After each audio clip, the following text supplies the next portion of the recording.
be forced to do so. Thanks, Senator Walsh. Yes, please. Okay, Deputy by Barrett. Ambassador, I will say frankly, I'm one of the people who thinks you should be expelled from this country, and I believe that that's nothing to do with you personally. It's to do with the policies of your state. And I think, along with Desmond Tutu, that the time for treating you as a normal state is over, because you're not behaving as a normal state. And I just want to ask you questions, really, in relation to that contention. And I would just say, for the record, it certainly isn't motivated by anti-Semitism in my case. I mean, for example, when disgraceful attempts were being made to downplay the horrors of the Holocaust by people like David Irving, I brought a Jewish Auschwitz survivor to this city to organise meetings and get her on national television to remind the Irish people about the horrors of the Holocaust. And I would do so again if anybody tried to downplay the horrors of what were done to the Jewish people. But it is precisely because I'm opposed to racism that I oppose what your state is doing and what it stands for. So I just want to ask you a few questions in relation to that. And I should also say, by the way, I lived for a year on Moshav Neot Hakikar in the Dead Sea in 1987, 2 weeks before the first Intifada broke out. That leads me to my first question. You have tried to cover over what you have done, the killings of innocent people in Gaza on 3 separate occasions over recent years, the seizure of Palestinian land and so on, by attacking Hamas.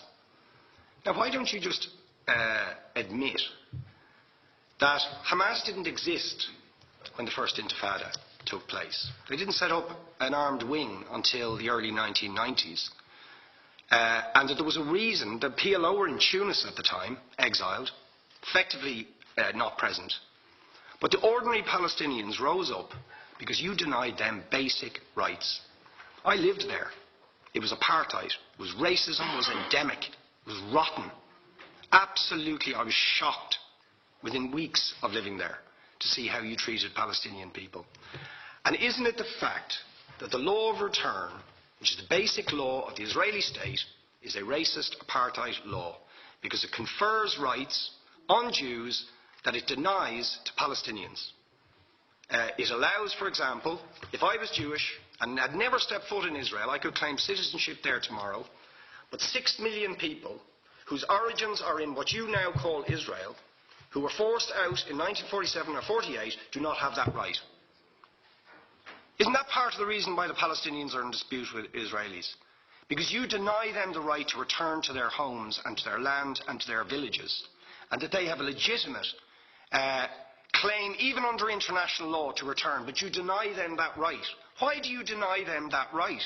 And why do you give that right to other people who have no connection whatsoever with the land, whether you call it Israel or whether you call it Palestine? Why do you continue to seize land, if you're serious about Oslo and the two-state solution? Why do you continue to seize land, which under that agreement is land designated to be Palestinian land? 500,000 people, most of which has taken place since Oslo. You allow that to happen. Why do you allow it to happen if you're serious about giving this land to the Palestinians? It's absolutely extraordinary. And it just, are you not just taking us, Ambassador, for idiots? That you can say with a straight face, we're serious about peace, but while we're serious about peace, we're going to seize Palestinian land. And you expect the Palestinians to just sit back and do nothing about that. And the world to accept that that is an acceptable way to behave. And you asked earlier on, could we have some constructive solutions? Now, you know what the Palestinian people have been asking for. Far less even than some people would ask for. Because I believe the whole apartheid system should be dismantled. But what they've asked for is to lift the siege of Gaza. Just to lift the siege of Gaza. Let them have an airport. Let them have ports.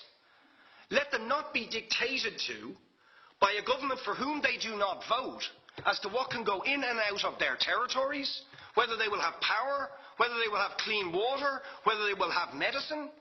What makes you think you're allowed to have nuclear weapons and the 4th biggest army in the world and visit destruction on the people of Gaza, but they have no right right to defend themselves.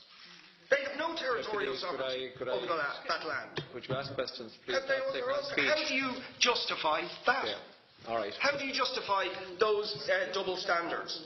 And very lastly, Ambassador, people like Bishop Tutu, Nelson Mandela, and I would certainly describe your state as an apartheid state, with different laws for people depending on their race or religion.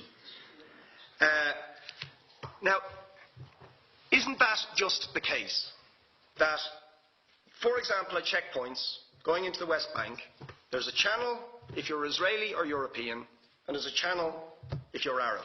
Just because you're Arab. If you came into Dáil Éireann and they stopped you and said, "Are you Jewish?" "Oh no, sir, you can't come in through the same entrance as Irish people or European people because you're Jewish," you would call that racism and apartheid. But yet, you practice that. You practice that with your checkpoints and your military barriers and your apartheid wall. How can you justify that? All right, thank you.